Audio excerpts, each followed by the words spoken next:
Good morning, everyone, and welcome to BOK Financial's 2026 Market Outlook. I'm Jill Malandrino, Global Markets Reporter at Nasdaq and host of Nasdaq Trade Talks, and it's wonderful to be here with you live at the iconic BOK Tower in Tulsa. Thank you for joining us as we take a deep look at the forces shaping the economy, the markets, and the investment landscape in the year ahead. Today's conversation is grounded in BOK Financial's 2026 Outlook, which highlights several major themes, including a rebound in U.S. economic growth, the powerful convergence of energy and AI, the evolving international landscape, and the structural shifts in globalization, supply chains, and manufacturing that are redefining competitiveness. We'll explore how these dynamics are influencing asset allocation and long-term investment planning. We have an exceptional panel with us today, each bringing a distinct perspective on what investors should be watching in 2026. Brian Henderson, Chief Investment Officer of BOK Financial, will frame the domestic and international macro backdrop. Steve Wyatt, BOK Financial's Chief Market Strategist, whom I have the pleasure of regularly hosting on Trade Talks, will walk us through Fed and fiscal policy, inflationary forces, and the labor market. And Matt Stefani, President of Cavanal Hill Investment Management, he'll highlight what's driving the narrative in AI and energy demand and these broader themes into the market dynamics. We'll wrap with a moderated discussion and audience Q&A, so please feel free to submit questions throughout the session. And with that, let's dive in and get Brian's base case and economic outlook for 2026. All right, well, thank you, Jill. And we are expecting a rebound in U.S. economic growth this year, something around 2 to 2.5% real economic growth. And part of that is just a rebound from the repercussions of the government shutdown that we experienced in the fourth quarter that hopefully is not repeated this year. And then the other big one, where it's all the policy changes, particularly around tariffs in the first quarter of last year. We're farther enough along, away from that. I think some of the negative chaos that was created, certainly from that on the financial markets, will help our economy this year. But the real shot in the arm for economic growth this year will be all of the federal tax refunds that are going to hit in February and March of this year from the Tax Cut and Jobs Act, where no tax on tips, no tax on overtime, all of the increased deductions on state and local taxes. That's going to be a big driver, particularly for the first half of this year. Yeah, and Steve, this aligns with your thesis that policy is seen as a tailwind, not a catalyst for 2026. Sure. So Brian mentioned the fiscal policy, and by the way, in addition to the refunds, Brian, withholding's going to go down, so paychecks are going to be a little bit bigger for consumers on an ongoing basis as well. But from a fiscal policy standpoint, there's big advantages for companies. And then on a monetary policy side, the Federal Reserve has been lowering interest rates. We're down 175 basis points from where we were at the peak of interest rates. They started lowering in September of 24. We know there's a lag in monetary policy. So that's been a tailwind, and then they eased again 3 times in a row in the last 3 meetings of last year. That's going to be an ongoing tailwind as we think about a monetary policy boost to to our growth outlook in 2026. Yeah, and Matt, certainly another catalyst is CapEx that we're seeing out of the enterprise. Sure. So if you look at the economy and you look at the consumer, and the consumer looks good, and you look at government spending, and it looks to be a tailwind this year. Then you come to CapEx and what's going on with business investment. And this is going to be an exciting year. This is the year, I believe, that AI starts to pay off in productivity and the spend continues. 3 years ago, the big hyperscaler companies, which are Microsoft, Meta, Google, Amazon, they spent about $125 billion in CapEx. This year in 2026, those 4 companies are going to spend over $500 billion in CapEx. And CapEx will lead to other spending in the economy. You're going to have to build power around that as well. So I think there's a real story to be told around capital spending in the United States over the next year or two. Yeah, and Steve, it certainly tells a story about the potential of the labor market as well as the workforce is reskilled, upskilled to appropriately satisfy these initiatives. Those are nice, paying salary jobs. When you think about the circular economy, that's going to go back into the economy. Yeah, absolutely. And so this, again, is kind of why I would put us down in the camp that we're not anticipating an aggressive Fed easing cycle into this year because of, as Brian mentioned, above trend growth. And as we think, even though that it's been the job market as why the Fed has been easing monetary policy, their idea that the risk to the outlook for job growth has slowed. We know that. We're kind of in this low hire, low fire type of environment. But just yesterday or this morning, we got jobless claims out on a workforce of 171 million, less than 200,000 on a weekly jobless claim. That's just it's generationally low. So as we move forward, we anticipate the economic growth broadens. That's going to support the labor market. The labor market's what's going to support GDP. They're 2/3 of our GDP. So yes, it all kind of fits with this idea of an expanding economy, keeping the labor market in a position to support consumers and a Fed that will ease some, but not a lot. The other thing about the labor market in these Fed rate cuts is just to kind of think about what the policies on immigration. When you have 3 million less people coming into the country, you have all the retirees that are barely offsetting, new entrances into the labor market, and even with that hit to supply, the unemployment rate did actually, increase this year. And it was, because people weren't expanding, the job market. I mean, the demand was not there. So it needs to improve. It's certainly something to watch, in 2026. Yeah, and we'll get into expansion in just a moment here, but I want to let everyone know who is tuning in right now that for BOK's 2026 outlook piece that we're really focusing on the macro and policy, and we'll get into some expansion topics in just a moment here. Brian, I want to go back to that a minute and follow on to what Matt was saying with this CapEx that we're seeing within the tech space. At some point, and this is what the market is looking for, certainly the domestic stock markets, is that broadening out into other areas, the other 493 names. Yeah, I mean, you're seeing it already reflected in the markets. Sectors such as the cyclicals, the industrials, materials, all of the infrastructure that on the power side to fuel these data centers are benefiting from the massive amounts of investments that Matt spoke about. It's a good thing. Even the financials, the bank stocks, they're all doing well. They're all reacting well. And so what you have is, yes, it's been all about tech the last 3 years. Now it's the real economy that's also benefiting from all of these investments, and we haven't seen that in a very long time. We've finished through after the financial crisis, this low inflation, low commodity prices, low home prices, and all of that, and that's all changing now because now you have both tech and basic materials and commodities that are needed to fuel the investments that need to be made on the tech side, benefiting as well. Yeah, let me just put a little perspective around how much energy we need for this AI revolution. So if you think about a gigawatt of power is enough power to power about 850,000 homes. All right, the incremental power that we need to add to the grid over the next 4 to 5 years to satisfy the demand from data centers is somewhere between 40 and 70 gigawatts of power. Enough power to power 35 million to 65 million homes. And that needs to be constructed over the next literally 5, 6, 7, 8, 10 years. And so as we approach the economy as a whole, what started as a big boom inside the tech industry, buying semiconductors, buying servers and tech equipment, is now moving into the real economy. We're going to need to build these power plants. We're going to need steel. We're going to need copper. We're going to need concrete.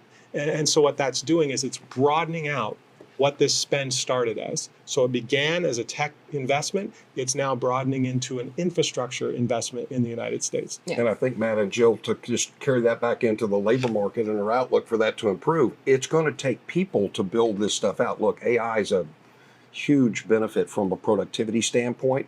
But this type of investment that we're talking about, this is the need to construct all this and the skilled labor. We've got a shortage of that. That's where unemployment's really low, but that's a huge opportunity for people and the economy as we move forward to build out this infrastructure. And I think it all plays into this idea that as we improve the infrastructure and the base of our economy, that just puts us on a sustainable path for growth going forward.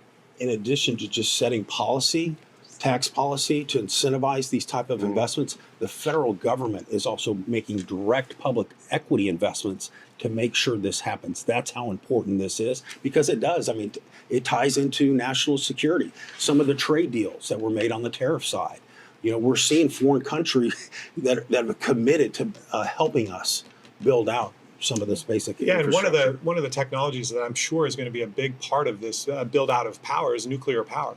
Well, we haven't built a reactor successfully in the United States in some time.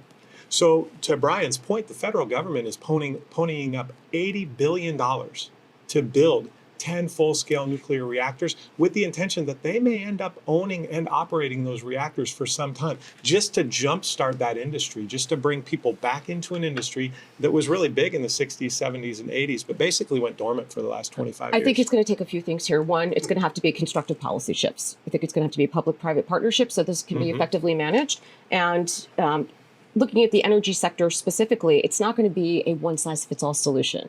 Whether it's nuclear, wind, solar, it's going to be, for redundancy purposes, it's going to be a multitude of different types of energy as the need sees fit. That's right. And what's so interesting about what's taking place right now is that because it's driven by the tech industry, you have some really brilliant minds focusing on what can we do to make our infrastructure more resilient. Because again, data centers run 24/7. They basically run at steady state power demand.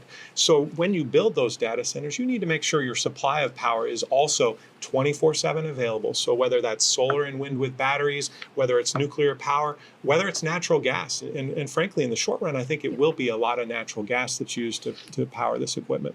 On the consumer side, you're hearing more about the affordability issues for particularly the lower income cohorts, and we have gotten some news. I mean, because people are concerned about electricity prices going higher in addition to all of the other things, and so it was good to see the news out of Microsoft yesterday. But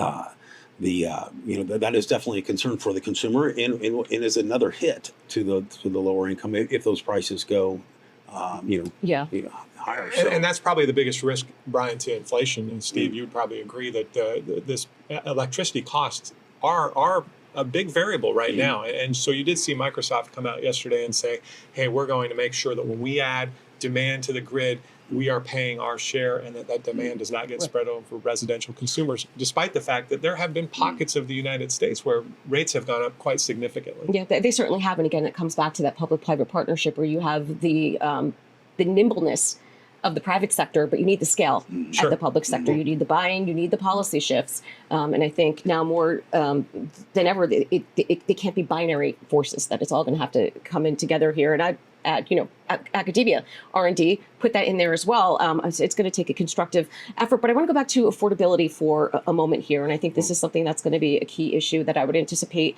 for our Q&A. There are certain forces we could cut interest rates, and if they did get back to where they were during the COVID era, we certainly, Steve, have bigger issues than just getting rates lower for mortgages and so forth. But there are certain forces that you can't control the inflation on. I mean, look, affordability is a word that we've heard a lot more. I think it is going to be a big issue as we move into the 2026 midterms. How long did we make it? 12 minutes before we mentioned the midterms in our 2026 outlook.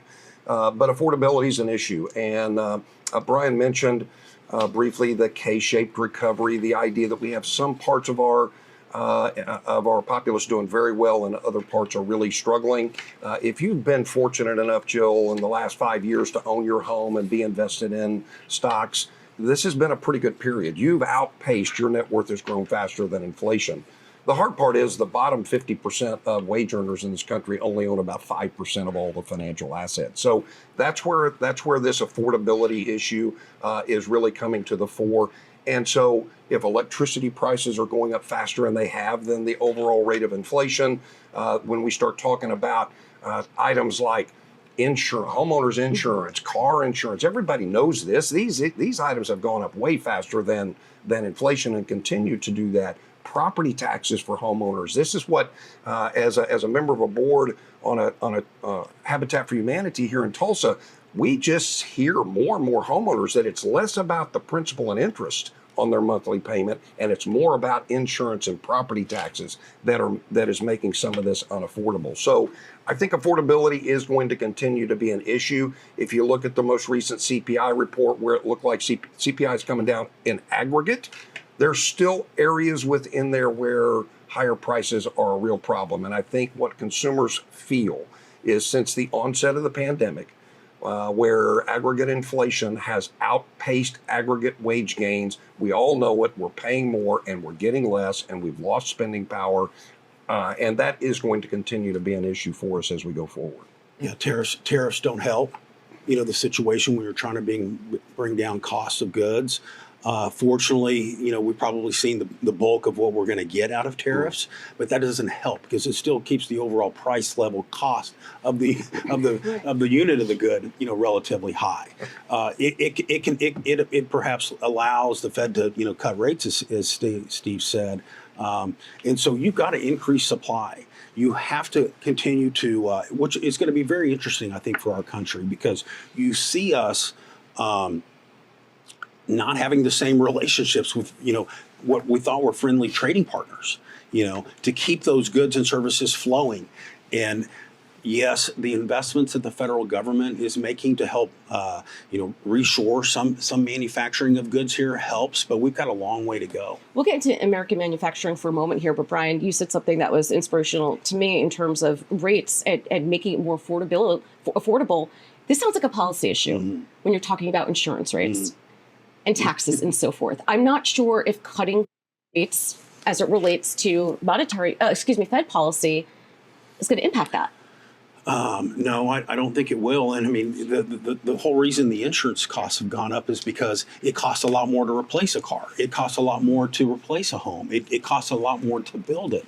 So that's what's driving that. And then the property taxes just reflect the increase in the value of all these homes. And so those aren't likely to go down. So at the core, just exactly what Steve said, you have to grow. Real incomes have to grow faster than the pace of general goods and services that people are buying. As long as the economy is growing more rapidly, that does increase opportunities for people to, get a job if they want a job and increase their wealth in those jobs that they have.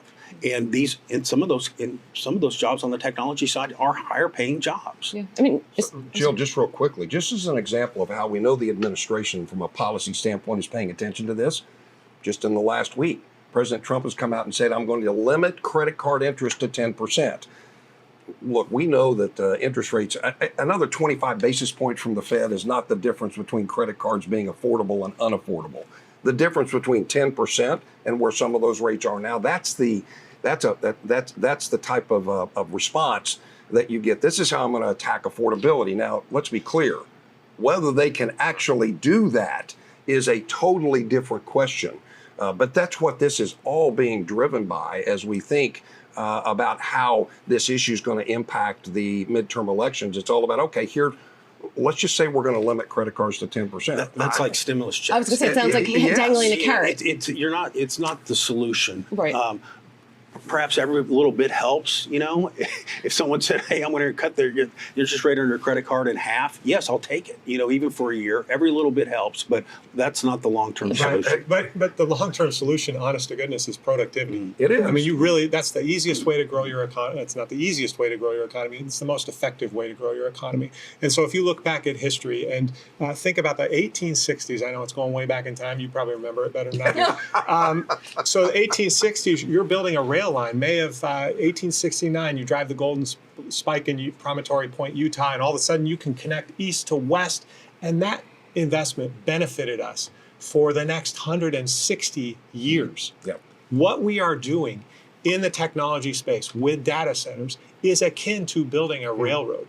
We are basically building an infrastructure level with power attached to develop productivity tools that should benefit us for the next 5, 10, 15, 20 years. These are long-term investments that can inflect productivity upward. It's happened a few times in our history. It happened when Henry Ford automated manufacturing plants. It happened when we returned workers from World War II and brought them into aircraft carrying factories and said, "Here, turn this into something that people want."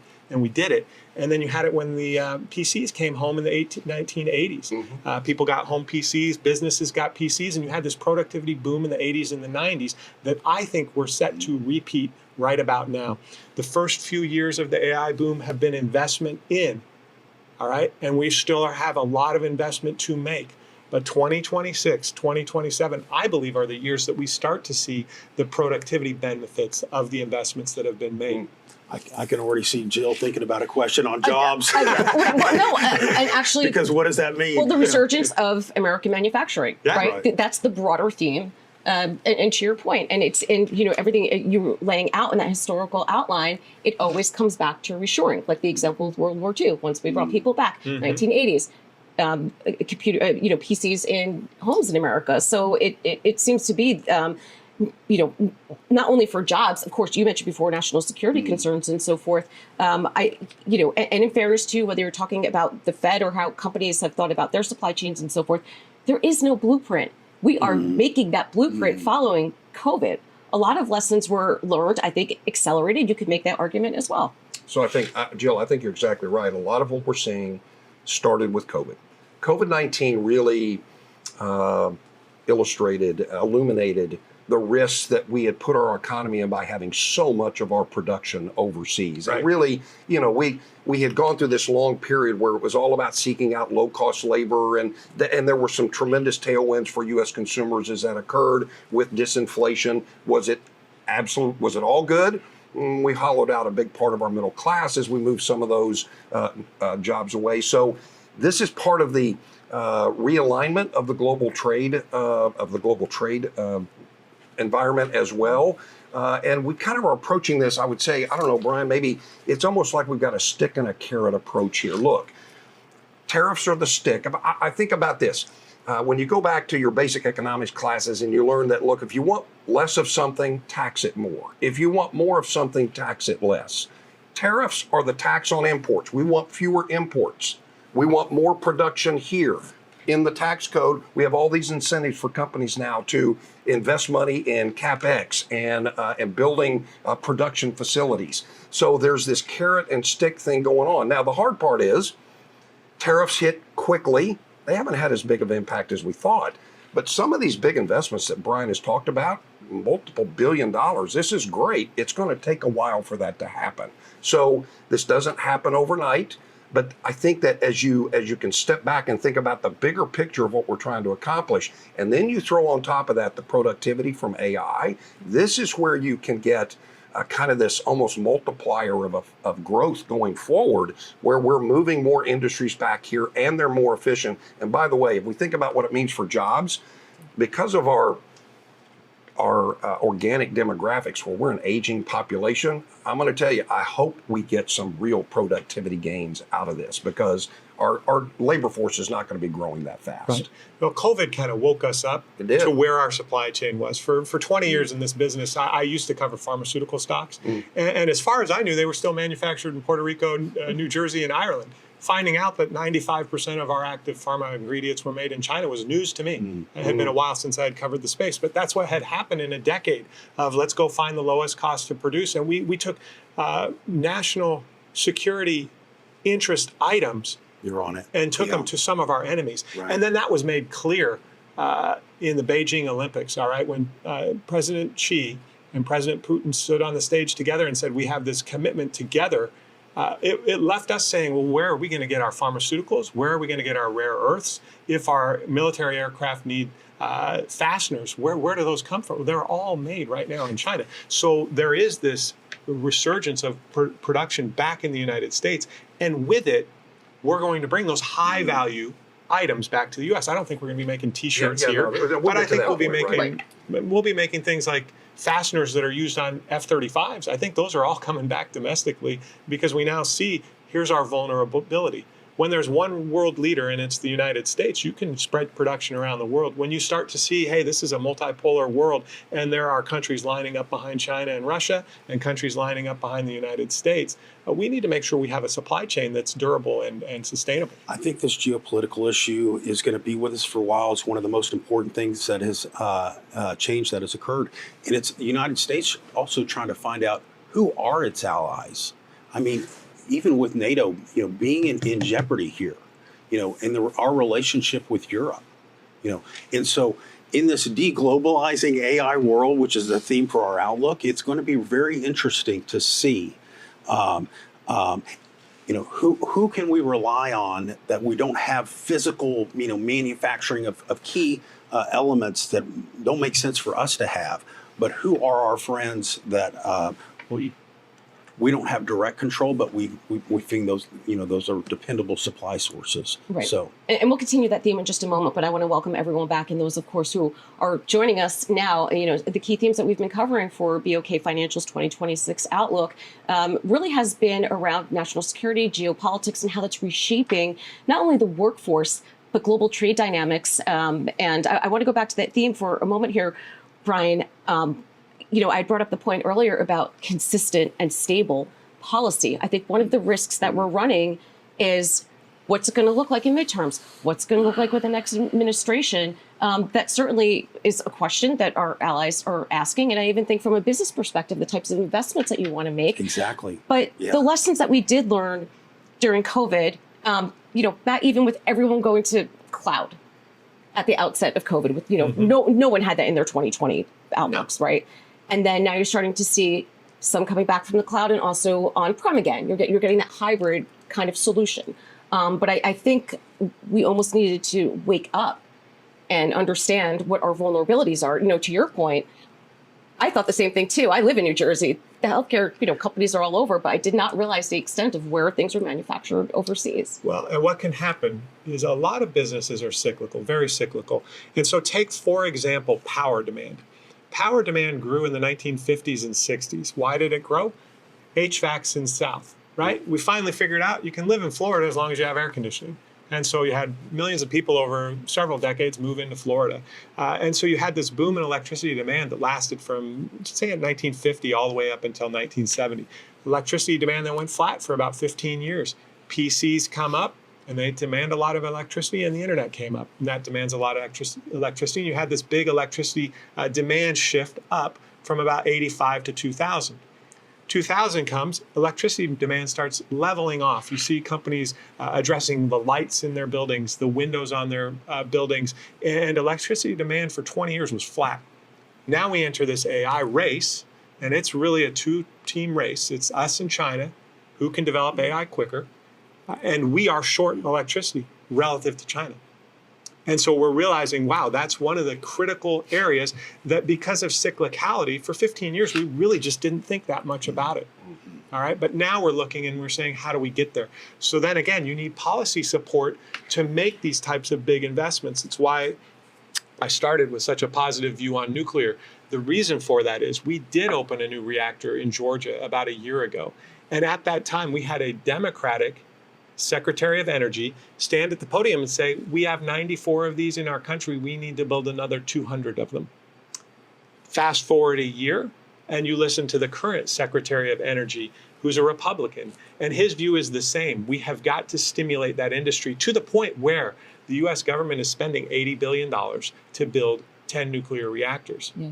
Well, I want to take a look at the longer term impacts on the market here, because Steve, you brought up a great point where these types of investments do take time. And I think for a number of reasons, our short-termism and FOMO in the market can work against longer-term investors. So when you think about your market outlook, whether it's equities, I want to talk to you, Brian, about the fixed income markets as well. But I do think exercising patience and getting back to core fundamental values as a manager or as an investor. Patience can be a hard one for the market. If you just look at the notional principle of what's being traded on 0 days to expiration options, where it's almost like the market's becoming more gamified than it is this idea of patient investments.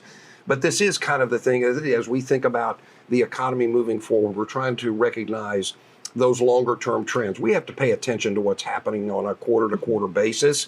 And look, as optimistic as we are on the economy and some of this happening, that doesn't mean the market's going to go straight up. There's going to be we're not naive. Look, for all the investment that we're making in AI that Matt's talked about and all the reasons why we're doing that, not every one of those investments is going to be profitable. That's right. I mean, That's you've got to, at the same time, these companies know that they have to take that chance. They have to make that investment. And if that particular investment doesn't work out, over time, it probably will be additive to what we're trying to accomplish. And so I think that this is We live in this kind of short-term versus long-term environment. We understand that. That's how we think about managing risk and pursuing returns.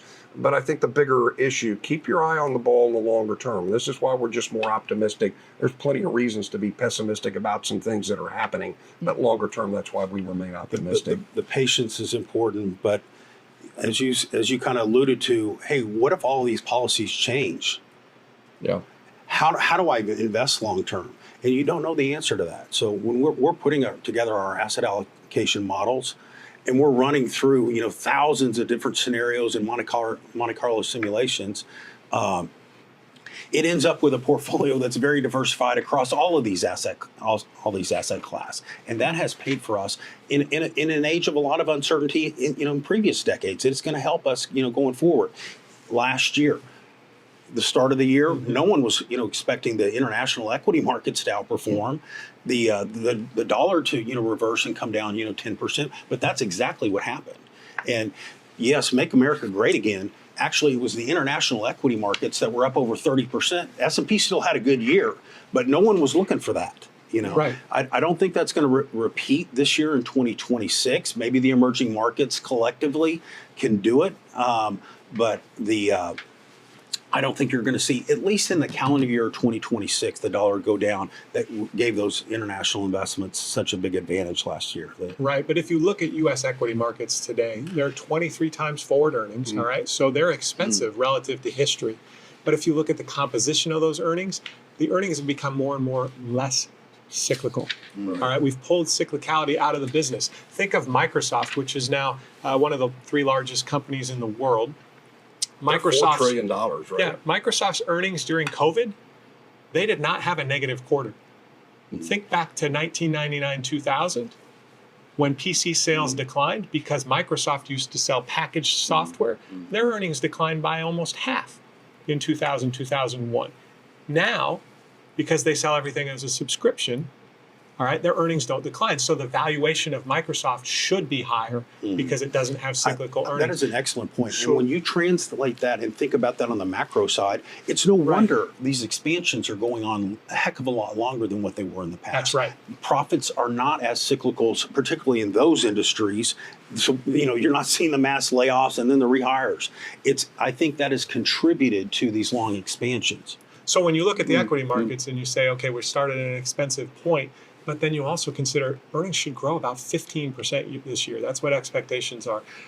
You can make the argument that maybe there's some multiple contraction and you get somewhere between 0 and 10% positive returns on the S&P 500 this year because of where the starting point is. But man, if I look out 5 years and I look at what's going on productivity-wise and what we're trying to do from both a policy side and from an investment side. Look, it's been a long time since there's been a big investment cycle in the United States, and we are in one right now.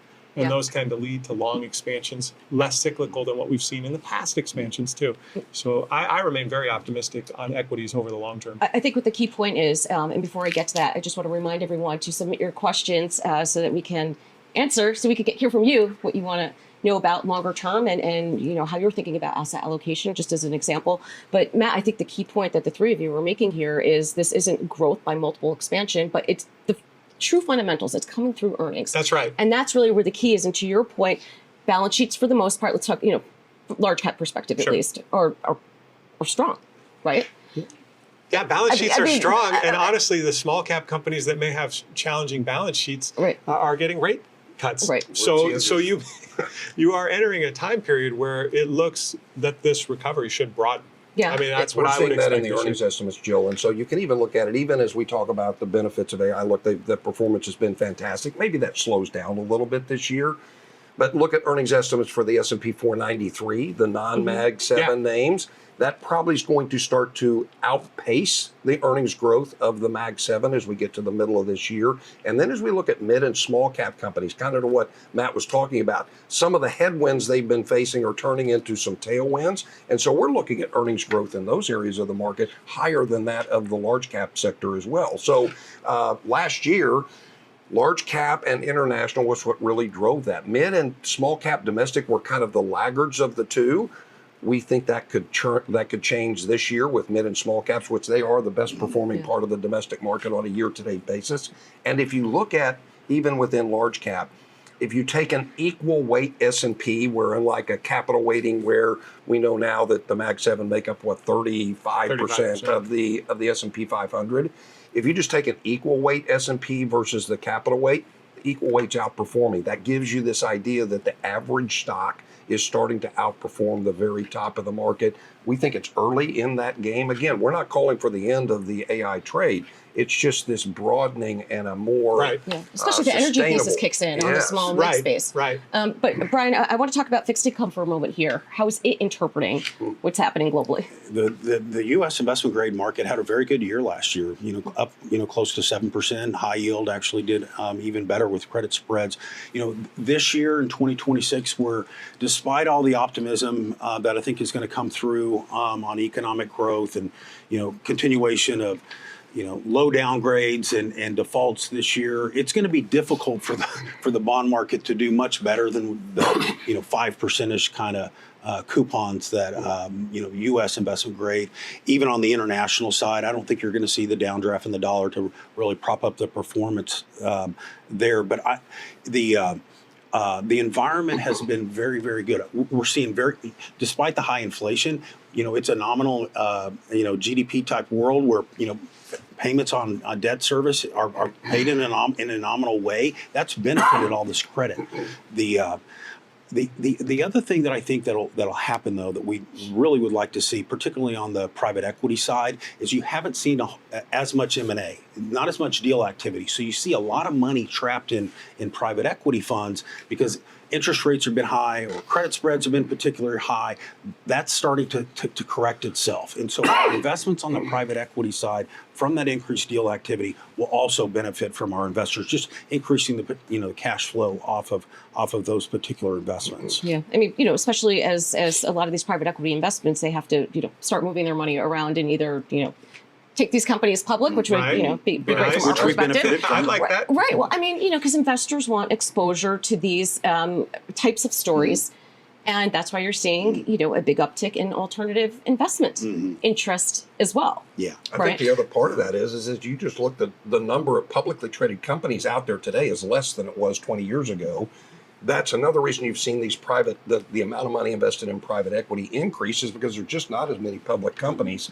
But that's why it's becoming a bigger part of the asset allocation picture. It's like if you're going to get exposure to the capital markets that somewhat reflects the investable universe out there, you just have to have more private equity or more private alternatives now than you did 15 or 20 years ago. One other thing, and I sorry to interrupt, as optimistic as you hear us today on the economy and the markets, which again I think is likely to happen, it's always been shown that when there is the unknown, when some event happens that nobody's looking for, they all rush to U.S. Treasuries. So that will always continue to be some sliver of all of our portfolios, regardless of our views here in a base case, in a risky, uncertain kind of markets. And I think that's still smart. You still, despite the better investment returns that you can get in some of these riskier investments, core U.S. fixed income, U.S. Treasuries, and that's in an environment where you've got high deficits, high overall debt levels. Right, and I would tell you, Brian, that the risk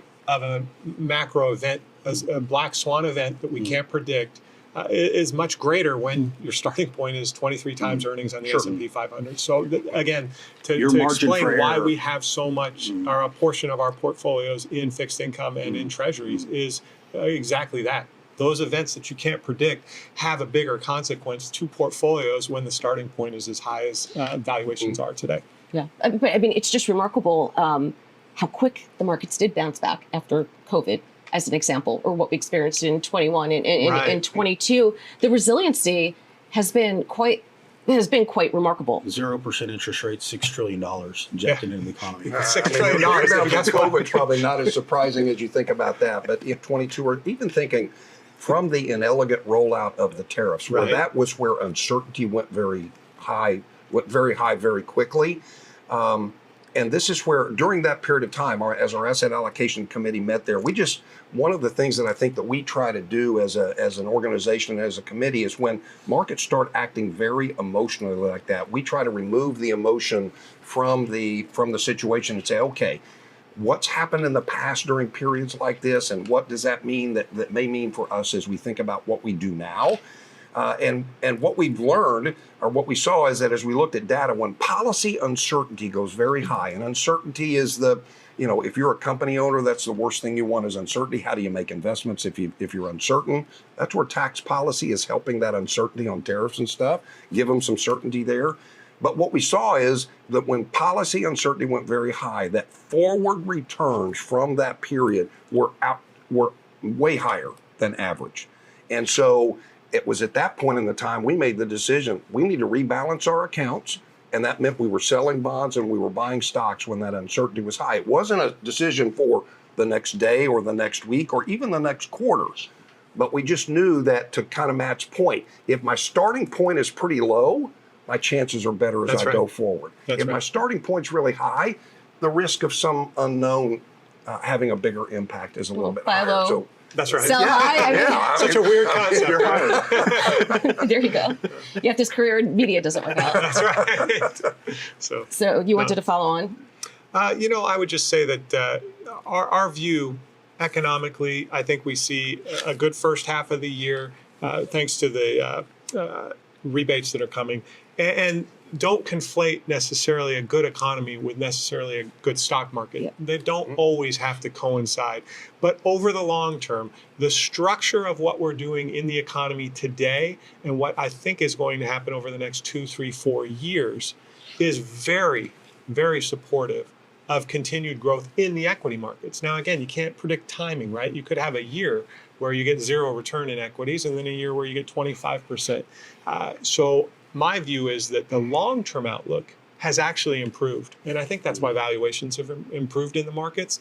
And I remain optimistic because of that. I think that the long-term, what we're doing in an investment cycle should benefit us not for 2 or 3 or 4, but for 5 and 10 and 15 years. And that's where I see Here's the other part of that, Jill, as we think about this. And look, I know you mentioned briefly, or Brian, it may have been you, about the amount of debt that we have outstanding.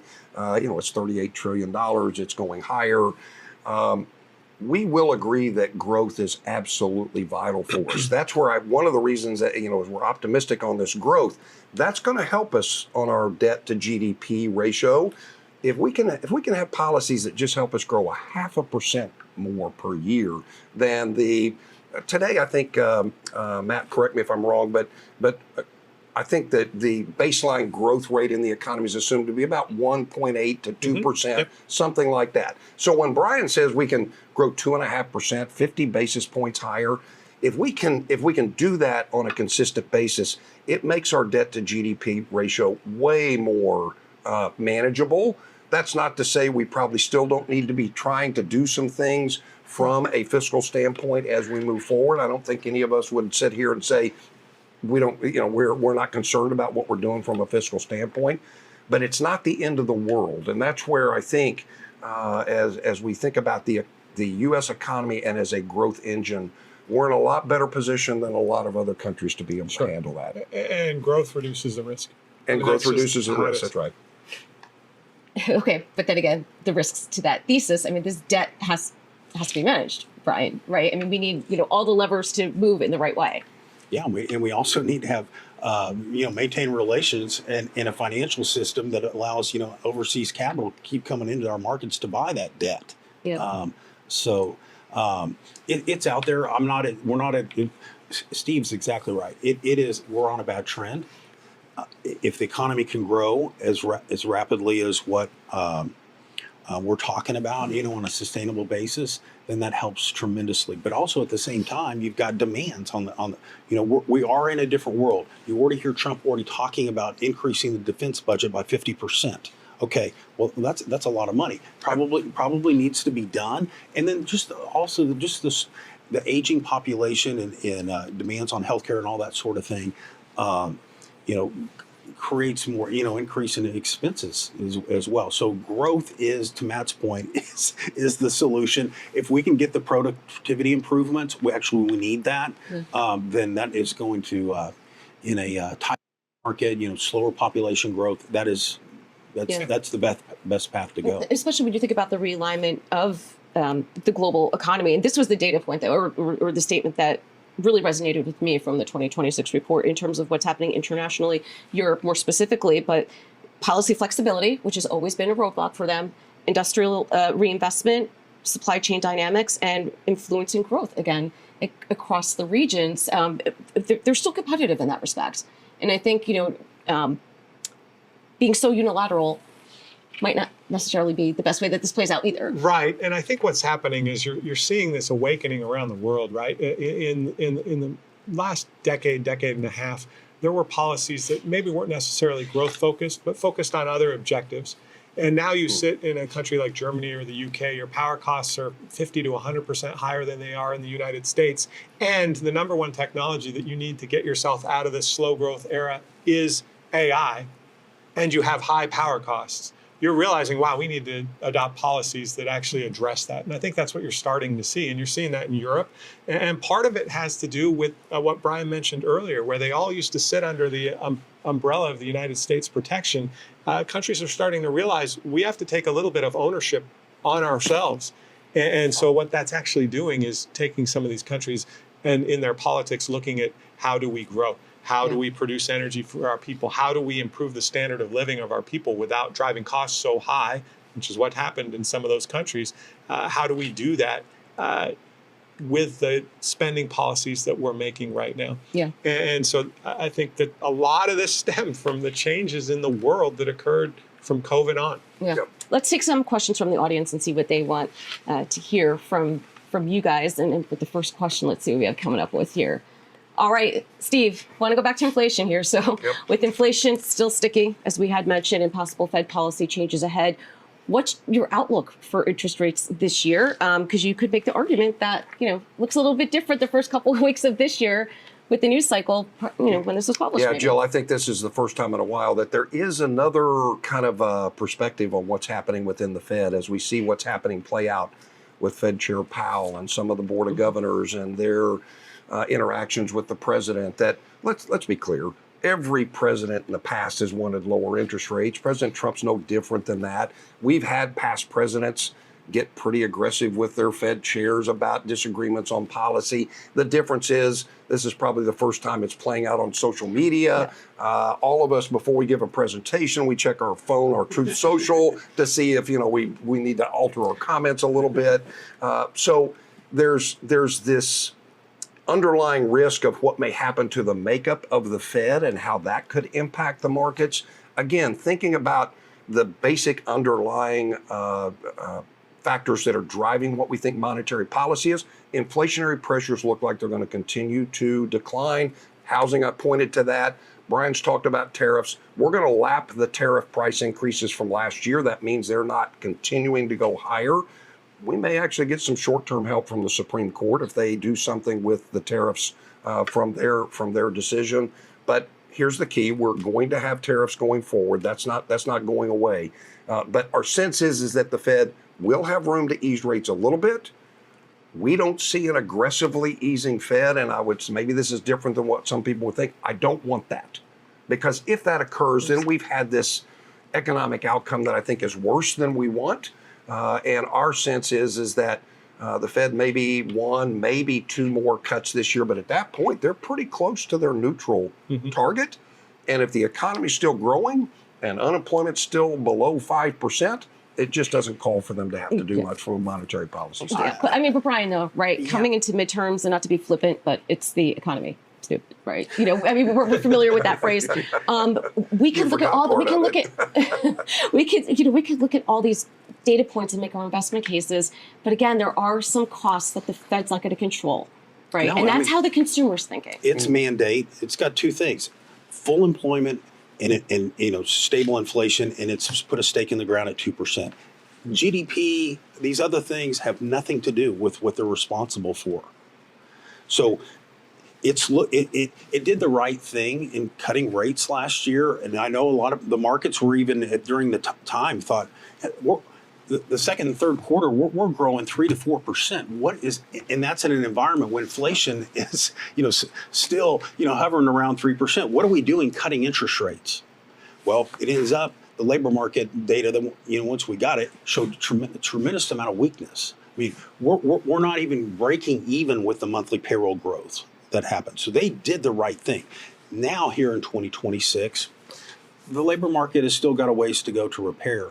But don't forget, Steve mentioned this, that the Fed at 3.5, 3.75 is above neutral. It is restrictive. It is that is slowing growth down. It is dampening inflation. And once we get the tariffs to flow out of the data, I think you're going to get, and then ongoing, home prices perhaps going sideways to maybe down a little bit in certain regions, and rents coming down, that it's going to get down to a level I think the Fed will be more comfortable about not being as restrictive, and that's what they're doing. Yeah. So- Well, let's go to our next question here and see what's on the audience's mind. And Matt, this one is for you. How do you see renewable energy evolving over the next 5 to 10 years, both in North America and globally? So longer term thinking, Cap. So globally, I think the reaction first is going to be natural gas. And I know that's not a renewable, but I think when you look at the rest of the world, ex-China, the world is short electricity right now. And so I think you're seeing gas move into Europe. It's going to come from North America, and you can see LNG facilities being built in North America to address it. When it comes to renewables, I actually think solar and wind with battery has a place on the grid as well as in the data center business, but I'm more interested in nuclear power. Nuclear power produces about 18% of U.S. electricity, and I can see that doubling over the next 20 years. Now, the investment cycle for nuclear power is 5 to 10 years. So we are just at the very beginning, but I think you will see shovels turned this year on new nuclear construction in the United States. And I think that's probably the biggest source of benefit from what we're seeing from a demand standpoint. So just to be clear, Matt, you're saying, look, renewables are still going to be a growing Absolutely. part. They're just not going to grow as fast as some of the other areas that you see, like nuclear. It's Absolutely. Not that we're not negative on renewables. No. Right? I just think part of the challenge is when think about a building. You come into a building, you turn the lights on, the air conditioning kicks on. You need power during the day, and when you walk out of the building, everyone shuts the lights off. Everyone goes home. Doesn't matter what you heat the building to. Matches perfectly with solar, right? Sun comes up, people go in the building. Sun goes down, people leave. When you look at data centers and 24/7 power demand, it just doesn't match with what solar is producing. So you need battery storage, or you need a different source. Yeah. I think in the short run, you're going to use natural gas. I think in the long run, you're going to use nuclear power. Yeah, and we have a question coming in as it relates to broadening of the markets and transportation stocks. They're at an all-time high. Strength in the transports has often been viewed as good macroeconomic stock market sign. Is that still the case in the AI economy? Yeah, I'll take that. While AI and the trade and the tariffs still get all the headlines, if you look at the GDP data, it's not necessarily moving the dial to the same degree. Even all the expenditures on semiconductors, those don't flow into GDP. So what? Because that's considered an intermediary type good. It's still. We're still dependent on manufacturing in the service business and jobs here, and so I do think that the increase in transportation stocks is sending you a signal that the economy is rebounding, just like what we expected it to do this year. So it's a telltale sign that things are heading the way we're expecting. The transport, isn't that an old-time Dow theory? The Dow transport's confirming a move in the Dow, and that was the signal that the economy was broadening out and Sure. confirming the move higher in stocks. Hey, man, just because it's old doesn't mean it doesn't work. Thank you, Matt. I appreciate that. You got them today. Well, you know what? We keep talking about policy consistency here as an example. So we're coming into the midterm elections, as I alluded to before. How much influence does it have in the U.S. and with global economies? We are operating in a different environment now, for all intents and purposes. Well, it certainly has an influence in Washington. You see all of the attention shift from overseas, different military action, that sort of thing. And when affordability becomes an issue, there's a little more social upheaval, and Trump pivots to, hey, I need to help my people. I need to help us get through these difficult high cost living conditions. So it certainly got his attention, I think. Yeah, Stephen. In my mind, it's about execution and longer term strategy. As an example, capping credit card rates at 10%. you could, there's a number of reasons why that might be challenging to execute on. My concern is for the consumer. Now you start to think about alternative forms of financing. And So that's you're not concerning. holding out 10% as a good policy, right? I could just see, I could see how concerns can emerge. Yeah, from candidly, that. look, I would say that's a bad policy. What's going to happen then is that you would have a reduction in the availability of credit to consumers from the sources that they're getting it now, whether that's credit card, the big banks, or actual bank loans. If you're limiting that rate, that reduces that source of credit. That means consumers are going to have to look somewhere else. And I'm going to tell you, if they're going to look at other sources than what we have now, they're not going to be cheaper than 10%. They're going to be more unregulated. It just opens up a whole new level of risk to the economy as we move forward. So again, I don't blame him. There are credit cards with rates that are usurious in nature, but just having a policy of saying we're going to limit the rate on it, I'm not sure that's not the type of policy that achieves the ultimate goal. Yeah. I'm thinking about it more from a consumer protection lens. Right. But time flies when you're having fun. So let's go with your final thoughts here. And Brian, if there's one thing that is going to be influential in 2026 as you think about your investment case, what's it going to be? I mean, number one is, watching the geopolitical situation. It is driving economic decisions, driving, national security decisions. It's driving trade decisions. It's impacting, prices of commodities, which, impacting financial markets. It's something that's new, that has become more core to our outlook in what we're considering, going from this more, post-World War II kind of peace dividend, free trade and all that. That's all out the window now. So geopolitics is something that I'm certainly on the top of my list of watching. Yeah. Yeah. Okay. So since Brian took mine, and those are really hard to forecast as well. Look, I would say this, Joe. If somebody just said, Steve, you've got one indicator that you can keep an eye on that gives you an idea of what we're expecting from an economic growth standpoint, I'd point to credit spreads. They're the markets where investors, the growth rate on bonds is 0%. The only way to get a higher rate of return is to pay a lower price or increase the spread to treasuries. That's a very good indicator as to what bond investors are thinking. If credit spreads remain narrow, they expect low defaults. They expect companies to be able to pay their debt, and that would be a positive economic growth environment. If we start to see credit spreads widen and do that to any materiality, that would be, to me, a tell that we've missed something on our outlook. Yeah, that's a good point. Sure, and I think what I'm watching is actually jobless claims. Weekly jobless claims come out every Thursday, and I'm just making sure the consumer's still healthy. I feel like government spending, we know what it's going to be. Corporate spending, this investment is going to occur. So we just need the consumer to stay solid. And so I'm watching jobless claims right now. What's your line in the sand? Yeah, 280,000. Go above 280,000, my whole thesis changes. Why? Because I think that tells you that employers are saying we're having margin pressure and we have to lay people off. And when you get to that scenario, that slows the economy down really quickly. Perhaps and we're right at 200,000. Yeah, so we're That's comfortable. 210. Yeah, but if you go back and even look over the last 4 years, it's been about, we go up to 250 and then we come back down to 200 and we go back up to 250. We've done it 3 or 4 times in the last 4 years. But if you see that 280, I think that you have to put in question the bull market that we're seeing. Could you make the argument that management teams are trying to discern what their AI strategy may look like, and they're not sure what they're hiring for yet? And it's not necessarily job cuts, but they just aren't ready to hire yet? Absolutely, and I think that's why the average age of new hires in companies is older than it's been. I think it's about 42 years old right now compared to 40. As far as just changing jobs, how old is the person that takes a new job? They're older than they were a couple of years ago. And the reason for that is companies don't really want to invest yet in kids coming out of school because they don't really know what skill sets those kids need to have. And so you're seeing actually a really tough labor market for new college graduates, and maybe not as tough a labor market for someone 35 to 40 years with the skills that a company might be looking for. Yeah, I think it goes back to, Steve, we have 30 seconds here, but redundancy and experience. Redundancy, well. look, and the other big thesis of this, Jill, from an economic standpoint, is resilience. We want an economy that's a little more resilient. That's not always the cheapest job way to run a company business plan.